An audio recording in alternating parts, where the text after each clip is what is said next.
அனைவருக்கும் வணக்கம். நம்ம இந்த வீடியோவில் என்ன பார்க்க போகிறோன்னா, எந்தெந்த துறைகளுக்கு யார் தலைமையில் கமிட்டி போட்டாங்க, என்ன இயர்ஸில் போட்டாங்க, அவங்க எந்த வருஷம் அறிக்கையை தாக்கல் பண்ணாங்க அப்படிங்கிற டீட்டெயில் தான்ப்பா நம்ம இந்த வீடியோவில் பார்க்க போகிறோம். இந்த சிலபஸ் உங்களுக்கு பால்ட்டியில் கவர் ஆகும்ப்பா. இது சம்மந்தமாக பால்ட்டியில் ஒரு கொஸ்டின் கண்டிப்பாக வந்துடும். கடைசி வரைக்கும் வீடியோவை பாருங்கள்.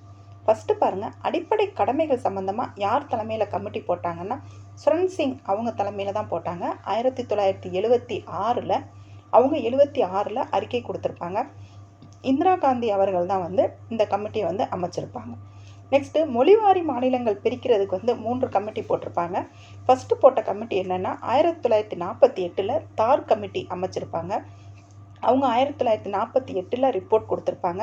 மொழிவாரி மாநிலங்களை அமைக்க வேணாம் அப்படின்னு பரிந்துரைச்சிருப்பாங்க. நெக்ஸ்ட்டு, ஜேவிபி கமிட்டி 1948 அமைச்சிருப்பாங்க. ஜேஃபார், ஜவஹர்லால் நேரு, வல்லபாய் படேல், பட்டாபி சீதாராமையா இவங்க 3 பேர் சேர்ந்த கமிட்டி தான் ஜேவிபி கமிட்டி. இவங்களுமே மொழிவாரியா மாநிலங்களை பிரிக்கிறது பரிந்துரைச்சிருக்க மாட்டாங்க. 1953 ஃபசல் அலி கமிட்டி போட்டிருப்பாங்க. அவங்க 1955 அவங்க ரிப்போர்ட்டை தாக்கல் பண்ணியிருப்பாங்க. இதன் அடிப்படையில் தான் மொழிவாரி மாநிலங்களை பிரிச்சிருப்பாங்க.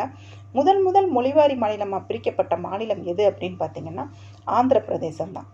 நெக்ஸ்ட் பாருங்கள், மத்திய மாநில உறவுகள் சம்பந்தமாக அமைக்கப்பட்ட கமிட்டிகள் என்னென்னு பாருங்கள்.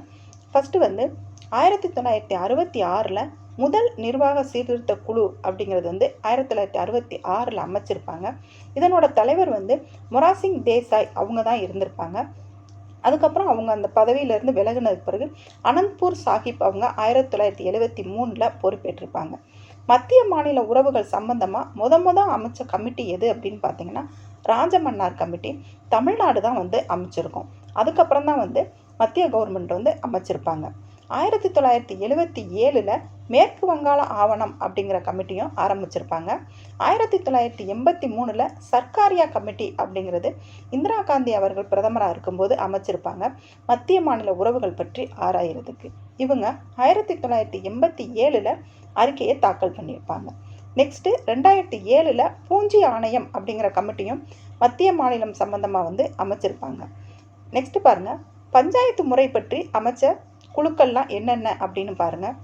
1957 பல்வேந்திரா மேத்தா கமிட்டியை அமைச்சிருப்பாங்க.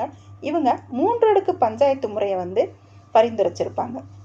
இவங்களுக்கு அப்புறம் யார் வருவாங்க அப்படின்னு பார்த்தீங்கன்னா ஜிவிகே ராவ் கமிட்டி 1985 பஞ்சாயத்து ராஜ் சம்பந்தமாக ஆரம்பிச்சிருப்பாங்க.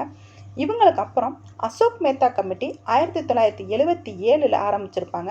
அவங்க 78 ரிப்போர்ட் கொடுத்துருப்பாங்க.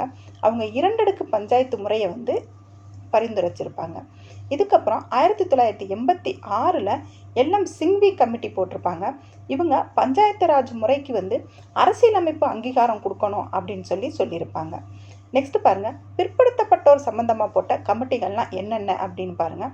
1953 முதல் பிற்படுத்தப்பட்டோர் இடஒதுக்கீடு கமிஷன் காக்கா கலேர்கர் அவங்க தலைமையில் தான் போட்டிருப்பாங்க. அவங்க 1955 அறிக்கை தாக்கல் பண்ணியிருப்பாங்க. 2வது பிற்படுத்தப்பட்டோர் இடஒதுக்கீடு கமிஷன் மண்டல் கமிஷன் தான் 1979 அமைச்சிருப்பாங்க. 1980 அறிக்கையை தாக்கல் பண்ணியிருப்பாங்க. இவங்க 27% இடஒதுக்கீடை பரிந்துரைச்சிருப்பாங்க. நெக்ஸ்ட்டு, அரசியலமைப்பு சட்ட மறு ஆய்வு சம்பந்தமாக போட்ட கமிட்டி யார் தலைமையிலன்னு பார்த்தீங்கன்னா வெங்கடாச்சலையா அவங்க தலைமையில் தான் அமைச்சிருப்பாங்க. 2000 வருஷத்தில் அமைச்சிருப்பாங்க. அவங்க 2002 அறிக்கையை தாக்கல் பண்ணியிருப்பாங்க. பிற்படுத்தப்பட்டோரில் கிரிமி லேயர் நான் கிரிமி லேயர் கண்டறிவதற்காக யார் தலைமையில் கமிட்டி அமைச்சிருப்பாங்கன்னு பார்த்தீங்கன்னா ராம் நந்தன் அவங்க தலைமையில் தான் 1990 அமைச்சிருப்பாங்க. வங்கி சீர்திருத்தம் சம்பந்தமாக நரசிம்மன் கமிட்டி அப்படிங்கிற ஒரு நரசிம்மன் அப்படிங்கிறவங்க தலைமையில் நரசிம்மன் கமிட்டி 1998 அமைச்சிருப்பாங்க. அவங்க அறிக்கையை 1998 வழங்கியிருப்பாங்க.